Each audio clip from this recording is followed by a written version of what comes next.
Sem o Espírito Santo, Deus está distante. Com o Espírito Santo, Deus habita em nós. Esta é uma frase de Santo Agostinho e é sobre isso que nós iremos meditar no dia de hoje. Vem comigo.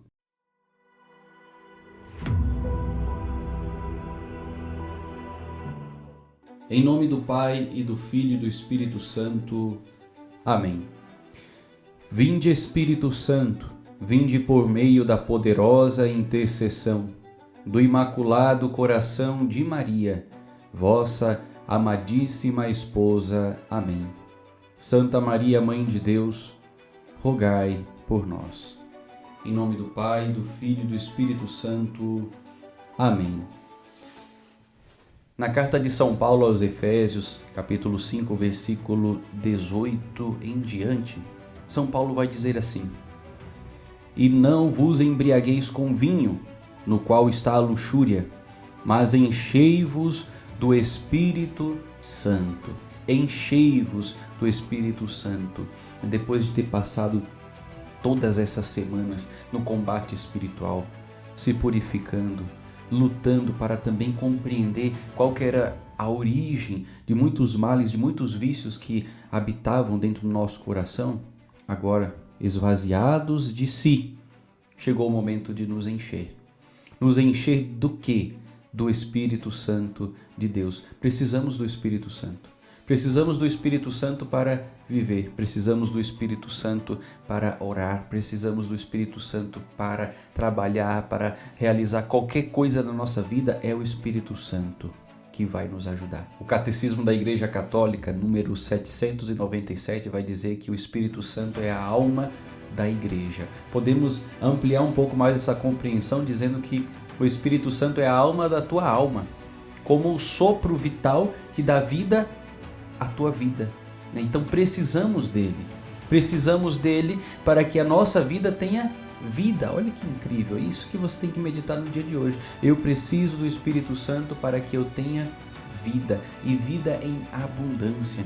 Quando os apóstolos, depois da ressurreição de Cristo, estavam ali cabisbaixos, desanimados, mas também aguardando com a Virgem Maria no cenáculo a vinda do Espírito Santo, foi justamente esta vinda, como línguas de fogo, que trouxe vida para a igreja e fez com que esses apóstolos saíssem para anunciar a boa nova do Evangelho, saíssem para curar os enfermos, saíssem por todo o mundo fazendo aquilo que Jesus havia dito, batizando em nome do Pai, do Filho e do Espírito Santo e trazendo esse avivamento para o povo de Deus. Por isso, querido irmão, querida irmã, o Espírito Santo não é um acessório, não é um santo de devoção.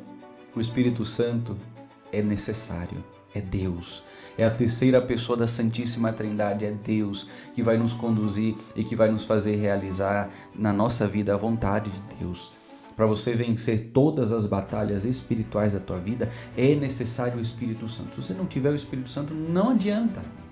Porque o Espírito Santo você recebeu no dia do teu batismo, também com a força abundante no dia da tua crisma, do teu sacramento da crisma, mas também você atualiza essa força do Espírito Santo todos os dias, quando você se coloca diante dele e diz: Vinde, Espírito Santo, enchei os corações dos vossos fiéis. Mas como também essa oração que a gente reza é tão bonita, né? Ali se colocando no cenáculo, junto com a Virgem Maria, por isso que a gente invoca também a presença dela. Vinde, Espírito Santo, vinde por meio da poderosa intercessão. Sim, porque ela intercedia junto àqueles que estavam no cenáculo, aguardando o Espírito Santo de Deus. E a gente tem que clamar. Tem que clamar com súplicas, tem que clamar com força, tem que clamar mostrando ao Espírito Santo que você realmente quer Ele. Eu digo para muitas pessoas, é importante nós rezarmos o terço, nós rezarmos as novenas. Sim, é importantíssimo, você deve rezar muitos terços, mas é muito importante também que você faça aquilo que Jesus pediu no Evangelho. Entra no teu quarto, fecha a porta ali em segredo, clama ao Pai. E ninguém chega ao Pai senão por mim, vai dizer Jesus, que é o Cristo. Mas ninguém tem esse contato com Cristo tão íntimo, tão perfeito, senão pela força do Espírito Santo de Deus. Essa escadinha que vai nos conduzindo até o céu, até essa intimidade com o Senhor. Por isso que ser cheio do Espírito Santo não se trata de emoção, não é emocionalismo, porquanto quando o Espírito Santo age, ele mexe no nosso ser por inteiro. Às vezes as pessoas até criticam aquelas pessoas que quando estão em diálogo com o Espírito Santo choram e sentem reações físicas no seu corpo. Isso é absolutamente natural. O que não pode é resumir a ação do Espírito Santo a essas emoções, tá? Mas assim, quando o Espírito Santo vem, não só toca a nossa alma, porque seria estranho, ele toca a nossa alma, toca o nosso intelecto, a nossa mente, ele toca o nosso corpo. Então, se a nossa alma está lá no interior, lá no íntimo de nós mesmos, sente a ação do Espírito Santo, quanto mais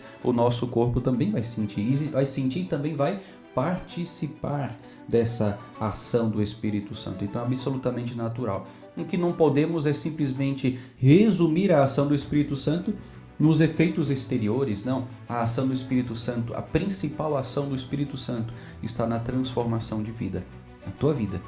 Quando você invoca o Espírito Santo, ele tem que mudar a tua vida. E você tem que deixar ele mudar a tua vida. Uma pessoa que é cheia do Espírito Santo já não vive mais escravo dos vícios. Não digo que não tenha ainda vícios, pode até ter, mas está lutando e está vencendo. Porque você está com Deus e a força de Deus habita em você. E é esse o diferencial. Então se encha do Espírito Santo de Deus nesse momento agora. Não sei onde que você está ouvindo aqui essas palavras, está na tua casa, está no teu trabalho, se está no teu carro ouvindo ali no som do carro, não importa onde você está nesse momento, diga assim: Espírito Santo, vem sobre mim. Espírito Santo, venha sobre a minha vida, venha sobre o meu intelecto, venha sobre o meu corpo, venha sobre o Espírito Santo, sobre os meus olhos, sobre a minha língua, sobre todo o meu ser, vem purificar, vem avivar, Espírito Santo. Vai falando com as tuas palavras, é dessa forma que o Senhor age. E todos os dias faça isso e pode ter certeza, você vai ter experiências maravilhosas com Deus, no fogo e na unção do Espírito Santo. Deus te abençoe. Em nome do Pai, e do Filho, e do Espírito Santo. Amém.